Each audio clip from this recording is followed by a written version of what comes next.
Good morning and good afternoon. I'm Dr. Jill Einstein, the Director of Physician Engagement of the MAVEN Project, and welcome to today's educational session on diabetes treatment in older adults with Dr. Craig Sadur. Dr. Sadur completed a fellowship in endocrinology at the University of Colorado Health Sciences Center, after which he was an assistant professor of medicine at the same institution and chief of the endocrine unit at Denver General Hospital. Then, after 9 years of private practice in endocrinology, he joined Kaiser Permanente, Northern California, where he practiced clinical endocrinology for over 24 years and received the Career of Caring Award for exemplary physicians. Extracurricular activities in endocrinology included participating in the cholesterol guidelines team and the Committee for Thyroid Conditions. He founded, then chaired for 10 years and continues to participate in the Diablo Service Area Endocrine Tumor Board, which services a region of over 400,000 patients. And for over 30 years, he remains a member of the Endocrine Society.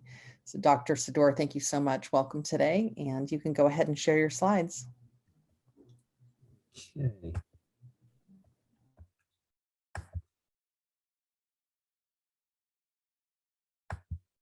Thank you so much, Jill, and kudos to Dr. Jill Einstein and Ryan De Palma, who's our IT guru, who is on board with us. And without them, none of this would happen. So appreciate all that they do, the MAVEN project staff, for getting things set up so well.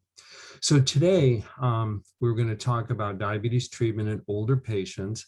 The guidelines came out pretty recently in 2019, and since then there have been updates regarding various aspects of the field that I'd like to share, because it's been a lot of exciting developments.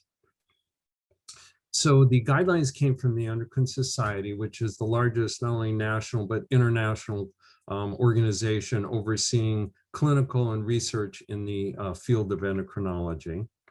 Also, the American Diabetes Association has been a stellar presence in the field. The American Heart Association and the American College of Cardiology have combined for their work in dyslipidemia, which of course is such a major part of the field of diabetes. So today's agenda, I wanted to cover prediabetes and diabetes screening, and the non-diabetes conditions that affect diabetes, cognition issues, which have gained increasing support and awareness of the problems, A1C and glycemic goals, the different medication options, hypoglycemia issues and the technology advances that can help with them, diabetes-related comorbidities, and finish it off with a time-saving phone app that people have found very helpful. Let's start off with some cases. So case number one, a 65-year-old Caucasian female who's had no blood test for years.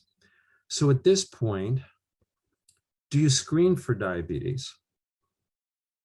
And if so, what test would you order? Well, the screening that's been recommended, if there's no known history of diabetes, would be a fasting blood glucose and or a hemoglobin A1C level. And if things are normal, repeat it every 2 years, as long as action is planned. In other words, if you found out it was abnormal, would you do something? Which in most cases, the answer would be yes, you would. And if you have prediabetes, which is defined as a fasting blood glucose between 100 and 125 milligrams per deciliter, and or a hemoglobin A1C level in the range of 5.7 to 6.4%, it would be worth considering an oral glucose tolerance test in which you give 75-gram load of glucose orally, and then 2 hours later, measure a blood glucose. And you're basically seeing if it's 200 milligrams per deciliter or higher. If so, then the patient has the criteria for diabetes. So you're actually not with prediabetes, but true diabetes at that point. But again, screening for prediabetes and diabetes has been recommended. Well, prediabetes in older patients. 1/2 of adults 65 years of age and older have been shown to have prediabetes. So we're talking a large number. And delaying progression from prediabetes to diabetes is effective in the older age group. It really does help. So finding it is worthwhile, and then working with it to prevent the progression to diabetes.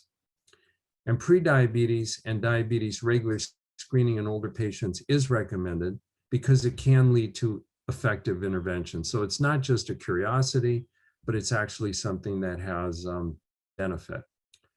So with type 2 diabetes, what's the prevalence? Well, it's high. It increases with age. The older the population, the higher the prevalence. A third of the folks over 65 have been, in some studies, documented to have diabetes.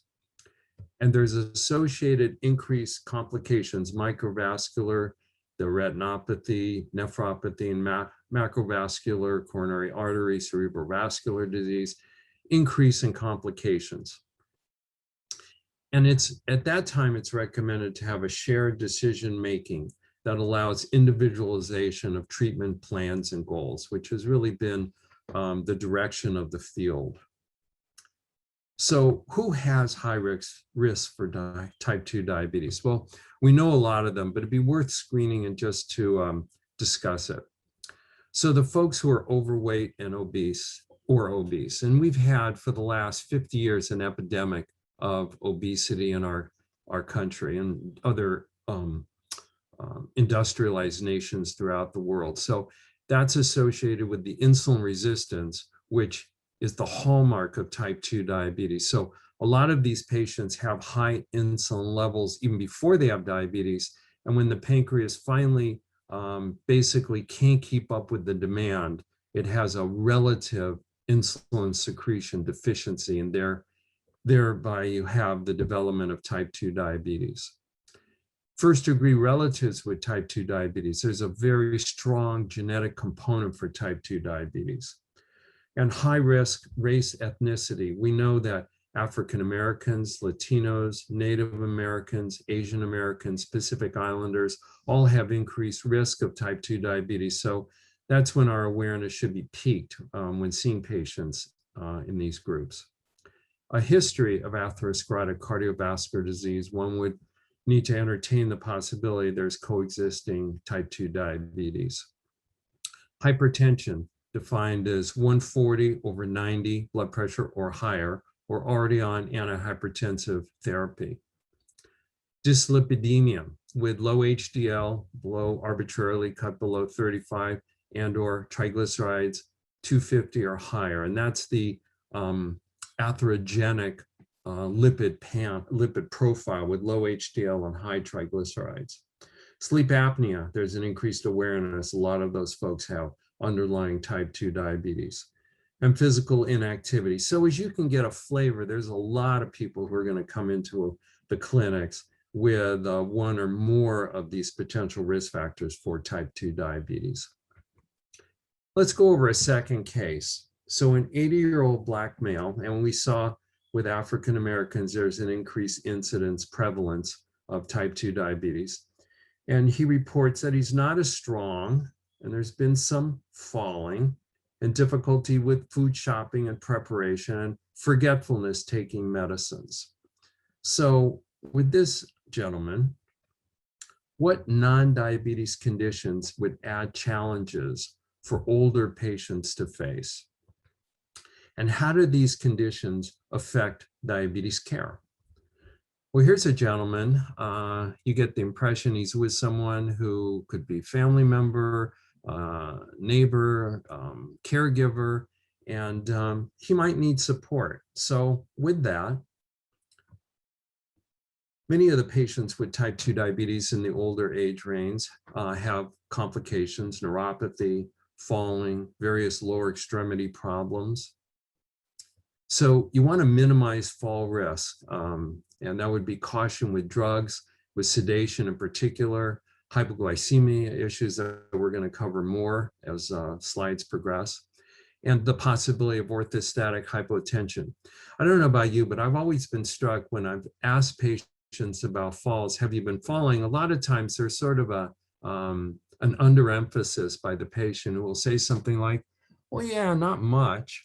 And I'm thinking, my gosh, it could be that one catastrophic fall that does someone in. So it's something for us to be aware of and to screen.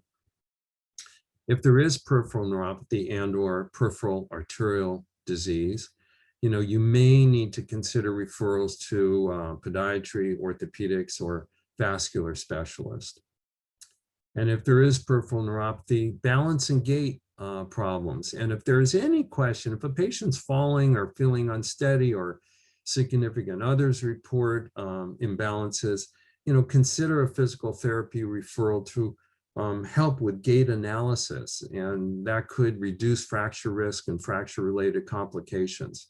They may need a cane, they may need a walker, or something pretty simple, such as in the home, getting rid of throw rugs or cords on the ground. But that could be a highly effective preventive measure. Well, there's added problems for older patients with diabetes. There's sarcopenia, the decreased amount of skeletal muscle. There's increasing frailty, cognitive dysfunction. And these challenges lead to the increased risk of poor medication adherence.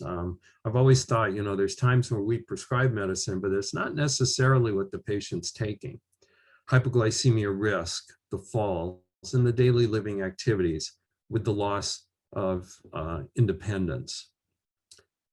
This is a picture of the Basilica of Notre Dame in Montreal.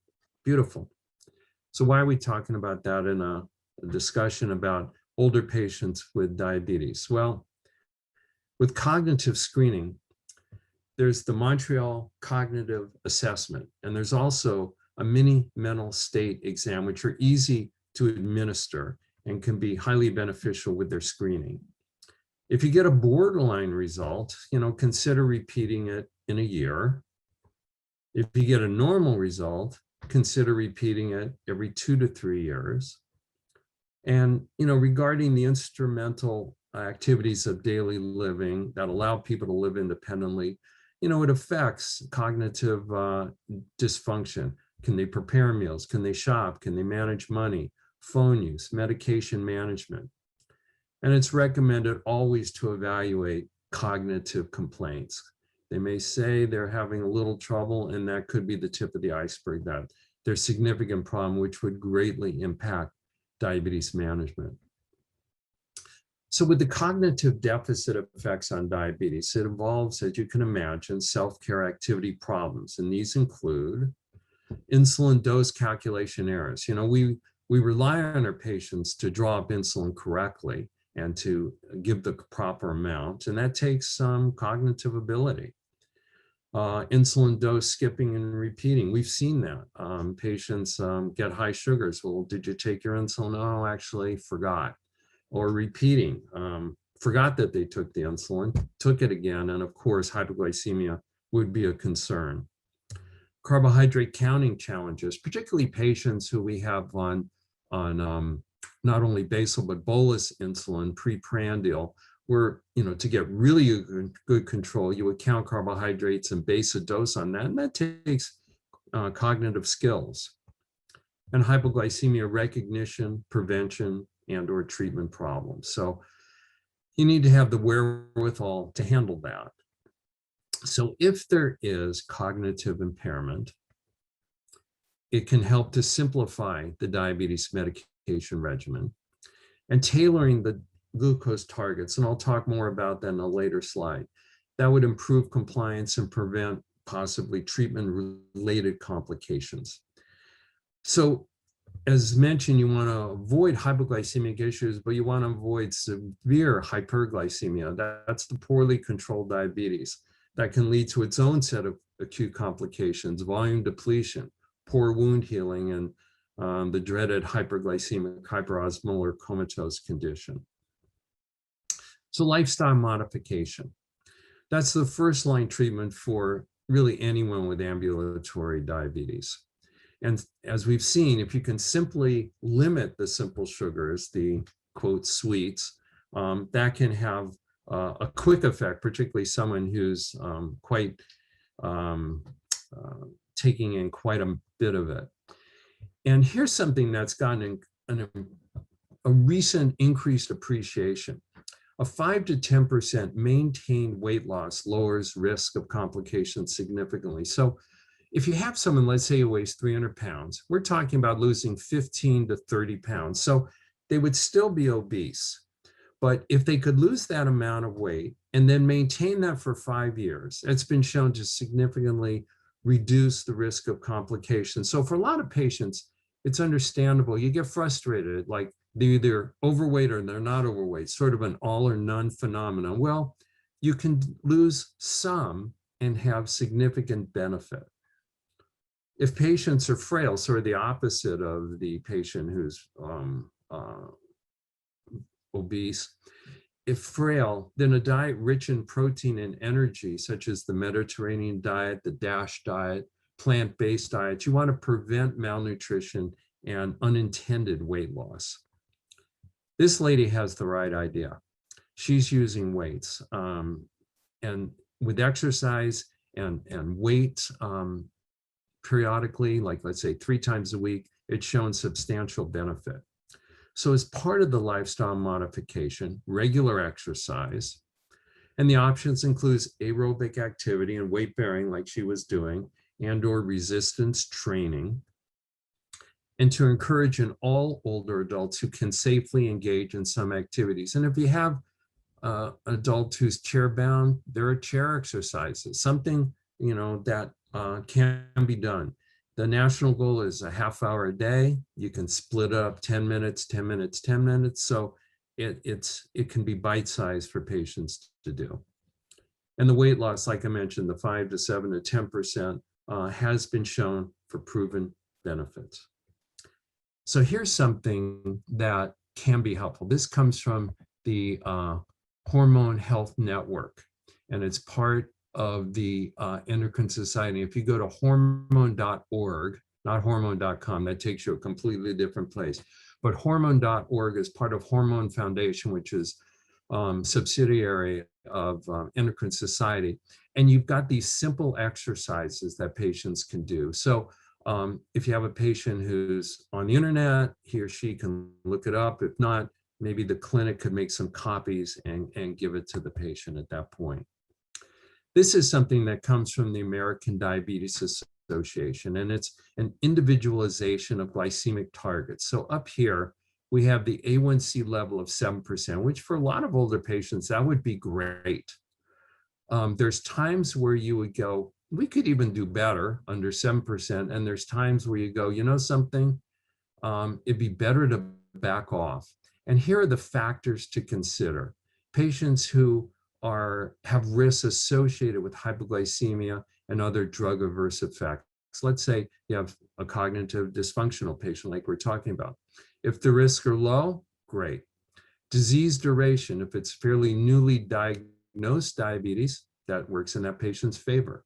Life expectancy, if it's long, okay.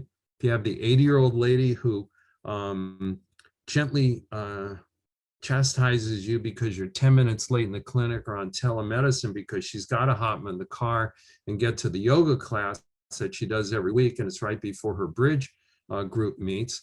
That's a patient who you go, she's probably got a pretty long life expectancy, and all the more reason to be on top of her glycemic control. If you've got relatively few comorbidities and relatively few vascular complications, these are non-modifiable, but these are all factors that work in the patient's benefit. Patient preference, if you got someone highly motivated, like our 80-year-old lady who has a regular yoga group and is good at self-care capabilities, and someone who's got resources, family support, caregiver, let's say, just a team working with him or her. If you've got all that working or most of that working in favor, go for the good control, absolutely. But if you see the other ends of the spectrum, then it makes sense, clinical sense, to back off on being aggressive with diabetes control. So there's special circumstances. For a patient who's an inpatient or who's in a nursing home, we ease up on the target. Fasting glucose, 100 to 140 milligrams per deciliter, and post-meal, 140 to 180 milligrams per deciliter. Of course, always watching for hypoglycemia. Terminal illness or severe complications. I mean, clinical judgment always overrides guidelines. And that's when you would simplify diabetes treatment. You're not going to be aggressive. If there's no history of diabetes and the patient is 65 years and up, it'd be worth checking an A1C, like we mentioned, screening, fasting glucose A1C, but just be aware that there's certain comorbidities that make the A1C less accurate, and they affect the red blood cell lifespan. So if you get a patient with a high red blood cell turnover, you can get a falsely low A1C. And that would be like if you have a patient with chronic hemolysis, thalassemia, or if you're treating for iron, B12, or folate deficiency, you've got this increased RBC turnover and you've got this artificially low A1C. Conversely, if you have low RBC turnover, if you have B12 or folate deficiency, then you can have a falsely high A1C. But A1C is usually accurate, but there are some red blood cell factors that would make it false. If you needed to, in those situations, get an idea what the relative chronic control sugars have been, you could do a fructosamine. A1C gives about the preceding 2 to 3 months, fructosamine about the preceding 2 weeks. Let's go over a third case. So here's a 70-year-old Hispanic female. Again, Latinos have an increased incidence of diabetes, but she already has diabetes. She's on glyburide and she's on insulin. And she gives a history of intermittent shakiness and sweats, and they resolve after she gulps down 3 glasses of orange juice. There was one time she was unresponsive. 911 had to be called. The paramedics came out. They resuscitated her as far as her hypoglycemia. And part of the protocol, they then offered to bring her to the emergency room. She declined. So what are the glycemic goals in this patient?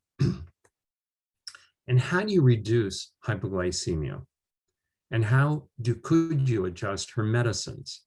And what about keeping a glucose record? Well, the glycemic goals. You know, again, if you have someone who has factors working in her favor, you would consider an A1C goal of 7% or less, and that would be for most patients, and that's using an assay for the upper limits of normal of 6%, and most of them are in that range.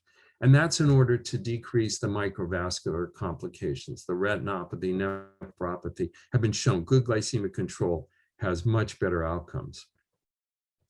A1C targets are generally higher, let's say less than 8% rather than less than 7%, or maybe even higher if you have a history of severe hypoglycemia. But this is changing. And that's why when the guidelines came out in 2019, there's some nuances now that I'll go over, that even if they've had severe hypoglycemia, we could do steps that would greatly reduce the hypoglycemia risk. And therefore you could leave the A1C targets a little higher than we would have recently for a patient who's had a history of severe hypoglycemia. So here's something on hypoglycemia. How often and when does it occur? And this is non-severe hypoglycemia. So this is looking at type 1 patients. These are type 2 patients and the percentage of the non-severe events.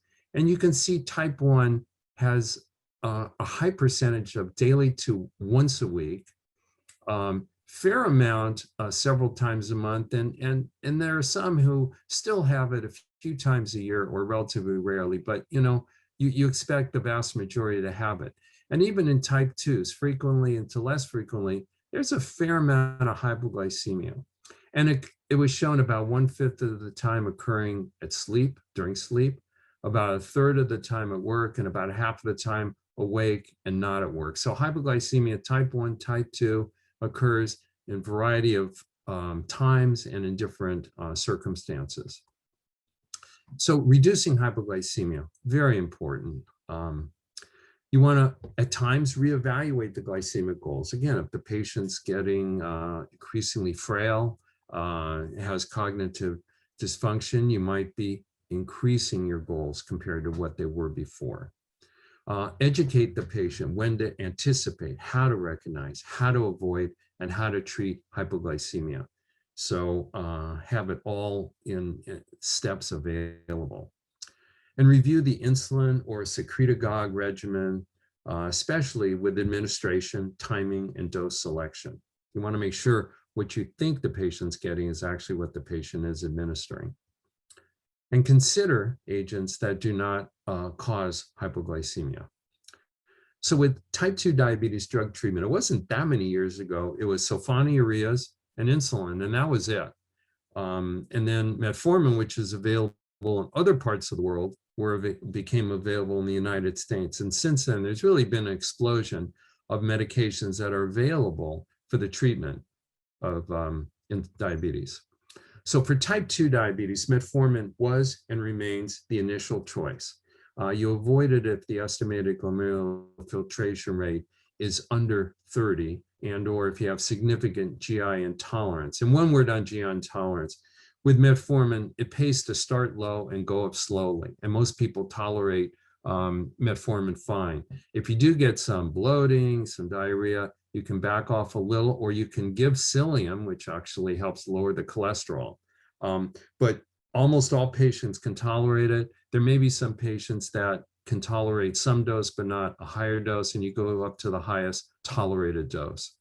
Use caution if there's heart failure and or impaired hepatic function.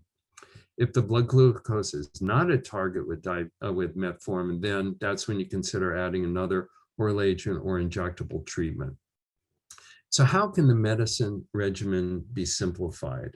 You can reduce the number of medicines, including insulin. You can reduce the insulin injection frequency. You can use weekly rather than daily meds or combinations, which has now been available. Discontinue insulin and or the sulfonylurea. So those are the two hypoglycemic leading medicines, insulin and sulfonylureas. Doesn't mean you should never give them. I mean, we definitely need them, but taken into the context of a specific patient situation. You can switch from premix like the 70-30 combination or MPH to a basal analog like glargine, which for some patients with hypoglycemia can make a difference. Medicines like glargine are essentially peakless. And you can switch from glyburide to glipizide. Remember our 70-year-old lady? She was on glyburide, and glyburide has a longer half-life than glipizide. So you can get into trouble, and when you get in, you stay in trouble longer. So the glipizide is preferred. And if you can, switch from sulfonylurea to another medication class. There may be times where you see a patient who's on insulin and let's say glipizide, and the control's poor. Well, if the control's poor, probably the sulfonylurea is not doing anything, and you could stop it and then consider another class of medicine. Low risk medicines for hypoglycemia. Metformin. With monotherapy, metformin should not cause hypoglycemia. And again, if you have renal insufficiency, then that's when you want to decrease the dose. The glucagon-like peptide 1 receptor agonist, the semaglutide, dulaglutide, liraglutide, exenatide weekly are an option. The sodium glucose cotransporter 2 inhibitors, all the flozins, the empagliflozin, dapagliflozin, canagliflozin, or 2-gliflozin are relative new kids on the block, which have been shown to have lots of benefits. The DPP-4 inhibitors, linagliptin, sitagliptin, alagliptin, saxagliptin. Acarbose rarely is given. It's for patients mostly with a postprandial isolated hyperglycemia. And bromocriptine is just listed because it's part of the armamentarium. I've never given it. I don't know folks who have given it, and it's just not a go-to medicine. But for the low-risk meds for hypoglycemia, the ones that really have been old standards and stood the test of time, plus the new kids, metformin, GLP-1 receptor agonists, and the SGLT2 inhibitors. These are the medicines that have gained support. This is a very busy slide, and I put it up here for two reasons. One is to show you pathways, and two is that you'll have this slide for your use. Dr. Einstein will give you the slide set. So with type 2 diabetes, you go to metformin and lifestyle. And then now the consideration is if there's atherosclerotic cardiovascular disease, chronic kidney disease, or heart failure, you've got pathways to go in terms of medicine. If you've given the metformin and the lifestyle, the A1C is still above target, and hypoglycemia is a particular concern, you've got pathway. If weight gain is an issue, you've got a pathway, and if cost is an issue, you've got a roadmap. So very helpful. And this comes from the American Diabetes Association and is updated every year. Okay, in terms of monitoring, it wasn't that many years ago, it seems, although it's now adding to the decades, for glucose meters came out. There was finger stick glucose, and it gives a single point in time, and that was a huge advance over the urinary glucoses. Now we've got the continuous glucose monitors, and that has really been revolutionary. And it comes in different products. And you can see a continuous glucose level, like in this one, you can see the glucose. You don't need to poke your finger, which is a big crowd pleaser, and it gives the whole picture. And so for the clinics, I'd encourage you to consider getting what they call a professional unit. So you have one in the clinic that you can loan to patients for a 10 to 14 day period, and the companies can help set it up for you. And it's like a Holter monitor. You're loaning it to them so you can get readouts that are highly valuable. And patients can get personal units, like for type 1, Medicaid is covering it, and for a lot of the type 2s. And you can get real-time sugars, you get trend arrows, so you can see, like here, there's this little arrow going upward. And if you get a strong arrow going upward, that means it's going up faster. You can get a downward trend arrow, that means the blood sugar is dropping, and a strong downward trend, it's dropping faster. So it's been revolutionary. So here's a patient that Dr. Reddy, one of the other MAVEN project volunteers, kindly lent me. A 60-year-old patient with type 2 diabetes on glimepiride, metformin, and pioglitazone. A1C level is 9%. So we look at that and we go, that's poor control. But the patient reports finger stick checking twice a day. Okay, that's good. A lot of patients, we'd love to have patients check as much as twice a day. Fasting glucose 120, and we go, that looks great. Before dinner, 60 to 80. That might be too good. But you look at those numbers, and that doesn't explain the A1C of 9%. So this patient got a professional continuous glucose monitor lent and brought back this data. And this is the glucose reading. Oops, sorry. This is the glucose reading. So we have 100, 200, 300, 400. These are time of day, 3 a.m., 6 a.m., 9 a.m., noon, afternoon, evening. So this is the time the patient was reporting this sugar, and those look pretty good, but was missing the midday excursion. And now the A1C of 9% looks a lot more logical. Okay, shifting gears, looking at comorbidities, diabetes and hypertension. For the elder patients, 65 to 85 years of age, consider a blood pressure of 140/90. But again, the 80-year-old lady going to a yoga class and her bridge meetings, who really wants good control, you can definitely, as long as she's able to tolerate it, have good blood pressure readings. If you've had a past cerebrovascular accident or the eGFR is less than 30 and or albuminuria, the target's considered 130/80, but of course avoiding orthostatic hypotension, which it'd be worth when they're in the clinic checking a standing blood pressure, or if they have the blood pressure equipment at home, could check a standing blood pressure there. If there's high disease complexity or poor health, like end-stage, any disease, end-stage heart disease, end-stage lung disease, or dementia, then backing off on the target, 145 to 160/90. You don't want too high. You don't want them to have a stroke, but it's a judgment call, trying to get something doable. A shared decision-making with the patient. Again, a lot of patients are very educated and want to have good blood pressure control. And if they can safely, absolutely, it should be done.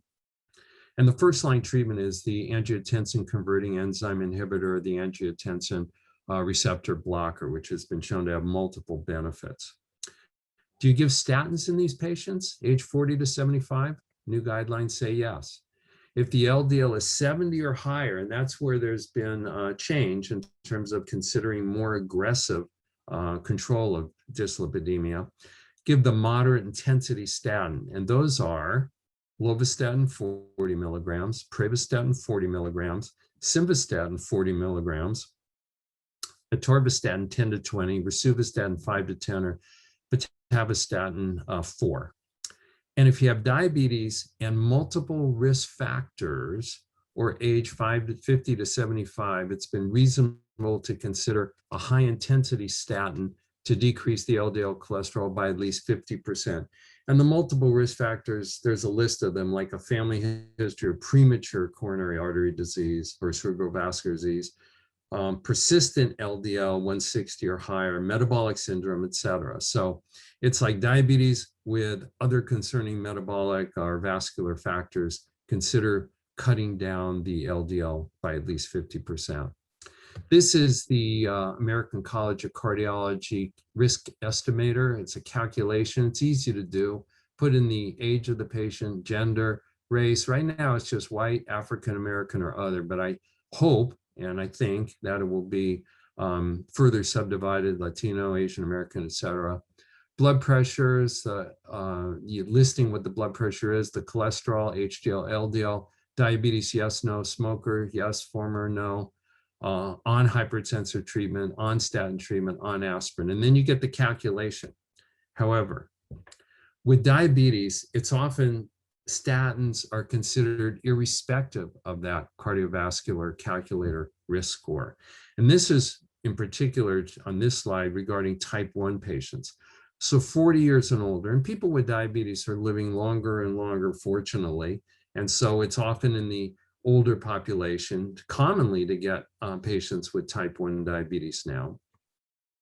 Diabetes duration of greater than 20 years, which certainly in an older population with type 1 is very common to have more than 20 years.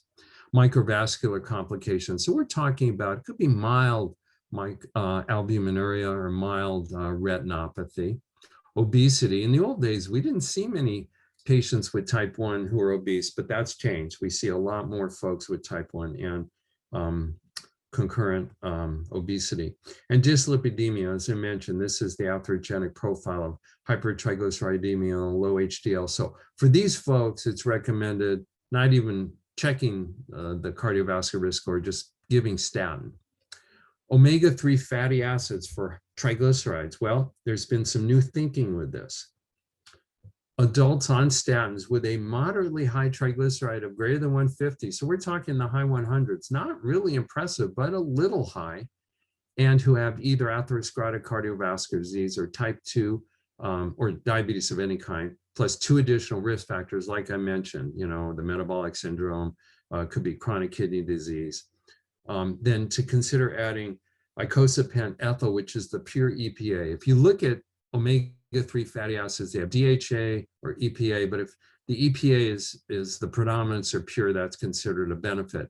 And that's to reduce the risk of cardiovascular disease.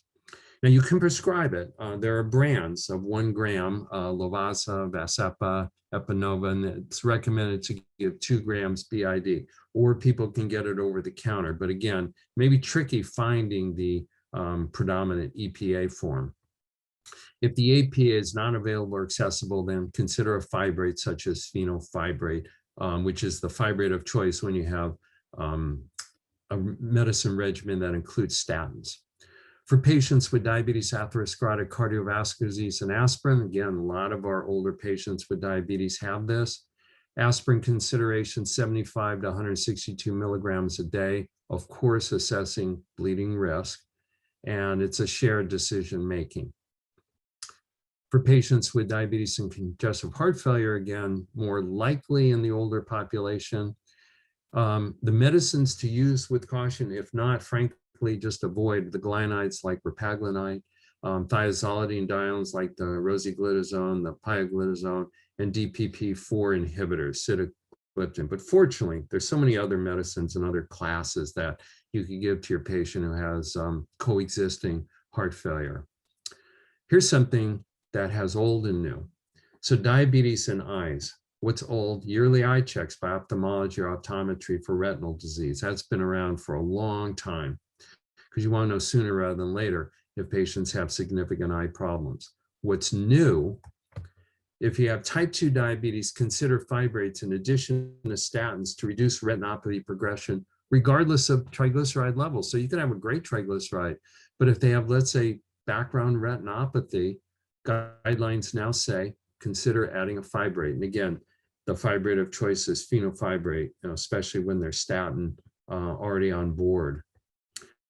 Type 1 diabetes and chronic kidney disease. If you have chronic kidney disease stages 1 through 4, consider a statin, irrespective of the cardiovascular risk score. And that's to help lower the risk of cardiovascular events occurring. In general diabetes and chronic kidney disease, yearly checking the estimated GFR and the urine albumin creatinine.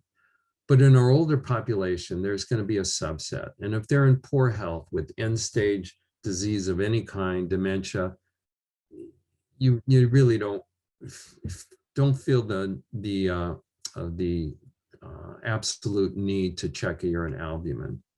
If there is decreased estimated GFR, then limit the use or dosage of many classes of diabetes medicine, such as metformin, to lower the side effect risks and the complications of the chronic kidney disease.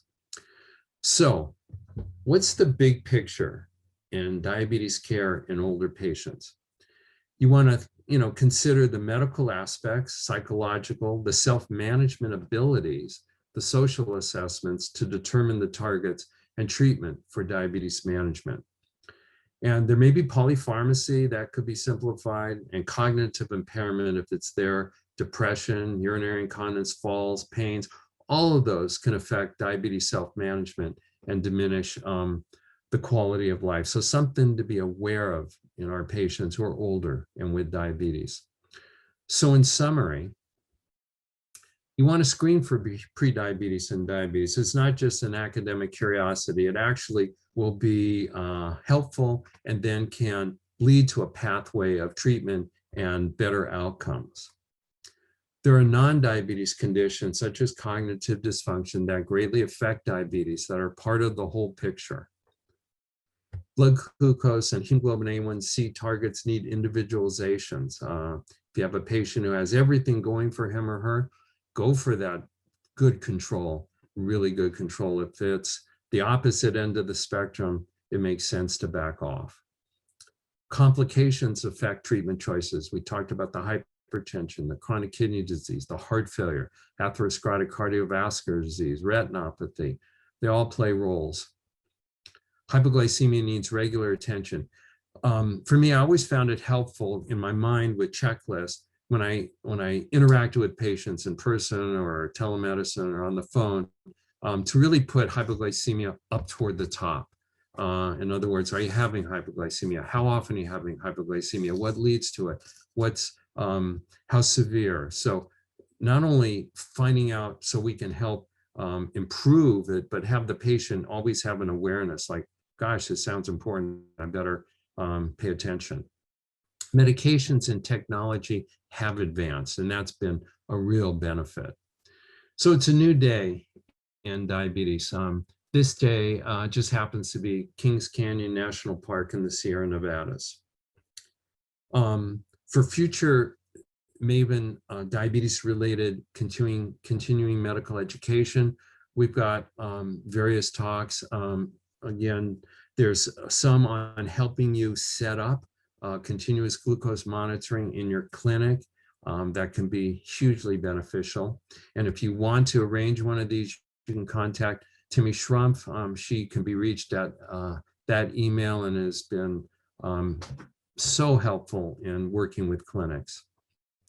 A special thanks to Dr. Reddy for lending me her CGM related slides. Here are the references. This is the reference in the journal Clinical Endocrinology and Metabolism on the guidelines for diabetes in older patients. American College of Cardiology, American Diabetes Association, American Heart Association, and further, there's the lipid management in patients with endocrine disorders. That's part of Endocrine Society. By the way, when you go to the Endocrine Society, you can look up any guidelines for free. You don't have to be a member. So if you go to endocrine.org, not endocrine.com, endocrine.org, you can do it. Similarly, the American Diabetes Association every January puts out their standards of medical care, and they always are evolving.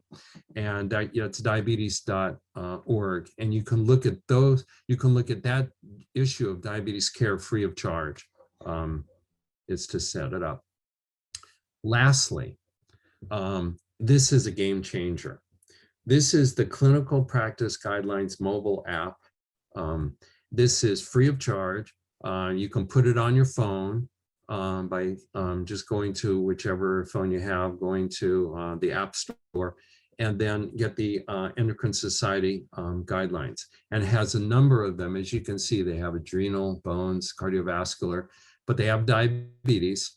And in the Clinical Practice Guidelines app for the diabetes in older adults, they have the guidelines there. You can look at the executive summary, which has the screening, assessment, treatment. You look at medication options. So let's say you've got your patient with chronic kidney disease and or coronary heart disease. You can tailor the treatment. Glycemic targets individualized. You can put in the age, if there's frailty, et cetera. And then the full guidelines are there for you to view, all within easy reach. So with that, are there any questions? Dr. Sadur, thank you so much for a terrific talk today. That was wonderful. And I encourage any of you to please submit any questions that you have in the Zoom chat. You can find that on your toolbar. They can be general questions, or if you have any specific case questions, feel free to ask those as well. Or for those of you that prefer to just unmute yourself, I'm going to take the first question actually from the chat, but when there's a pause, you can definitely unmute yourself. And I just wanted to clarify for those of you that will be requesting CME, you had received a pre-session survey in your reminder email for today's session. And I also put a link to that pre-session survey in the chat box. And so you'll need to fill that out. And then you'll be also sent a post-session survey, and you'll complete that as well. And I'll include those links when I send you the slides too. So we'll go ahead and start off with this question.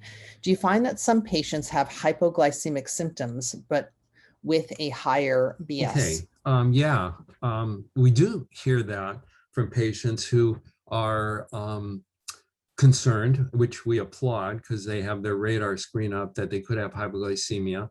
And just to review with them, the classic ones are the adrenergic, the sweaty, shaky, fast heartbeat, such. And then there's the neuroglycopenic ones, which are the fuzzy thinking, confusion, headache, decreased concentration, if not decreased mental status, if not coma. So you listen to patients, you want them to be aware of it, and you go over the symptoms. So sometimes what the symptoms they're saying really don't fit, and you can point that out saying, well, that's not what's expected of hypoglycemia. And then let's say they do have shaky, sweaty, and they tested their sugar and it's 200. You go, your symptoms are real, absolutely. We can't pin it with hypoglycemia at that point because you were actually hyperglycemic. But let's say if a patient is in poor control and runs around 300 and gets down to 110, 110 is great. But for them, that could feel like hypoglycemia. And, I could say, well, yes, the drop in it could give you that sensation of it. But fortunately, you checked and it was not hypoglycemia. But let's get you down from the 300s, even below the 200s, so that when you are 110, it won't be, for want of a better term, a shock to your system and feel so strange. So you shouldn't have that. But that's where the data for the patient is. Now, occasionally you have a patient who understandably is very fearful of hypoglycemia, so he or she wants to run in the hyperglycemic range. Those are patients that a continuous glucose monitor can be so helpful because You can actually set alarms with those. So you can set it so if you're below 70, it's going to ring an alarm, or if you're dropping rapidly. So that way they've got that safety net such. But again, yes, you can get symptoms, but it's good to really dive down into there to see if there was true hypoglycemia. Great, thank you so much. What is the latest on aspirin for primary prevention in diabetics?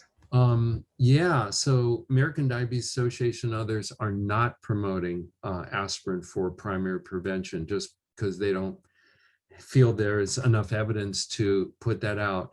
Aspirin is always dicey, as mentioned, with the potential bleeding complications that can occur, but especially if you've had a patient with atherosclerotic cardiovascular disease, the balance tips toward going ahead and taking it, but as of yet, it's not recommended for primary prevention. Maybe future studies will change that, but not yet. Great. Any other questions to put in the Zoom chat, or if anybody has any questions that they'd like to ask verbally, you can unmute yourself. Jill, I have a question. I have a question to the clinics. You folks are seeing folks with diabetes all the time. What's the single biggest challenge you have for managing a patient who's got diabetes and is elderly? Okay, and I'll give a minute if people want to chat it in, or if you can want to take yourself off of mute.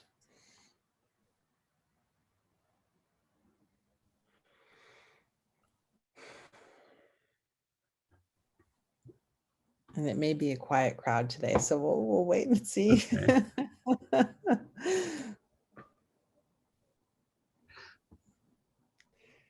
Well, I have a comment then while they're waiting. You haven't mentioned diet. And I think a good dietitian can be crucial, because your hyperglycemia and hypoglycemia obviously will be influenced by what you eat and when you eat. And a multitude of sins that can be corrected with diet. For instance, you can easily get appropriate omega-3 fatty acids through diet if you eat enough fatty fish and things like that. Do you send all of your patients to an alert and contemporary dietitian to help them adjust the diet? I mean, the SGLT2 antagonists and the GLP-1 agonists to me are very attractive, because you lose weight and they control your sugar. And we've collectively gained 20 pounds over the last 40 years in this country. We're really getting fat. Yeah, Doug, very good points. To answer your question, diet is the cornerstone, and with that, and I should put it in a slide along with the exercise. I appreciate your feedback on that, and I do have worked with registered dietitians, because it is. We can have great medicine regimen, but if we have poor nutrition and increasing weight gain, like you mentioned, that just makes the insulin resistance tougher. And that's where insulin is a challenge. And that's why we still use it. It's still the wonder drug. It always lowers sugar, but we have this armamentarium now, in addition to diet, where we can not have this relentless weight gain. Great, thank you. And I wanted to review some of the comments in the chat box. Thanks to those of you who have responded to Dr. Sadur's question about what are the challenges and barriers you have in caring for your older patients with diabetes. One is finding affordable options outside of metformin and the SFUs. And then agree with cognition problems. Difficulty using insulin in elderly population, especially with limited health literacy or English language skills. Families and caregivers need to be taught to give, so treatment involves the entire caregiving unit. Patients are not taking their medications as prescribed. The insurance is not covering the medications. They're not affordable. So those are really great comments, everyone. Yeah, so a couple of comments on that. Those are great. Just looking here. Yeah, the limited health literacy. Anything we can do to provide information by giving that is helpful. There are different health programs where they can use other languages, have used other language. I know in Hormone Foundation, Endocrine Society, many of them are in Spanish. Clearly there needs to be more languages with that, but as such. And then the language line, if you have access to it, is really helpful by getting a translator right away for who's medically certified for getting help with that. And then the medications prescribed, metformin's been around for decades and it's dirt cheap, and I think every insurance, I can't guarantee it, but would cover it. More and more, like I said, Medicaid, Medicare have been covering at least one medicine in the different categories, like the GLP-1 receptor agonist. There may be one that is covered, or the SGLT2 inhibitors, one that is covered. So, and it keeps changing. So depending on what state you're in, you may find that you can get one that is covered. And then there was, let me see, I'm just looking here. Risk of hypoglycemia in the average obese person without diabetes, extremely low. Hypoglycemia does occur. It can occur from a variety of reasons, whether it's medications or liver disease or pancreatic tumor. So most of the time, people with symptoms of hypoglycemia end up not having an organic cause, but we take them seriously, and we do find insulinomas and other factors. So it does occur, but clearly with someone who's on insulin or any or sulfonylurea medicine is a big factor. And Dr. Sadur, we're at the top of the hour, but I just wanted to share there was an additional comment here in response to your question, just about the challenges of taking care of these patients. Drugs that will not by themselves cause hypoglycemia, such as the GLP-1 and the SGLT2s, are frequently not easily available to our patients. Our clinic can't afford, and very difficult to access due to legal status, et cetera. There are a lot of states that didn't expand Medicaid, so that is also not a resource for us. So those are significant challenges. They absolutely are. Now, sometimes the drug companies have programs for assistance with that. But yeah, you know, it's something that's continually evolving. Insulin is a big issue in our country in terms of cost. A lot of times we need to go to the maybe not our first choice insulins, and there's talk about for things like MPH and regular, you're making them no charge, because all patients who need insulin need some insulin. But yeah, it's front page news, and we see it every day, the access to medicines. But it's variable geographically. In some areas it's gotten better, in other areas it's remained a struggle. Great. And then let's see here. I think that we're almost done, out of time right now, but a huge thank you to Dr. Sadur for this talk today and for putting it together. This is a new topic for us at the MAVEN Project. Thanks to all of the providers and MAVEN Project volunteers who have attended today. As a reminder to our partner clinics, please feel free to reach out through our VC telehealth platform to our endocrinology. We have adult and we also have pediatric endocrinology. Whenever you have questions about your patients, it can be just a super quick, short, what you think might be an easy question, but you just want confirmation. Or if you have more complex questions as well, they're available to answer your questions through e-consult, or even if you want to set up a video consult to discuss a case a little bit more. And then look forward to the rest of our educational sessions. We have a number of them coming up in July. We offer a lot of CME for you. This is an easy way to learn and to be able to get your CME too. So thank you so much to all of the safety net clinic providers for all the work that you do taking care of your patients. You guys are amazing. They're really lucky to have you. And I hope that you all have a great week. Thank you.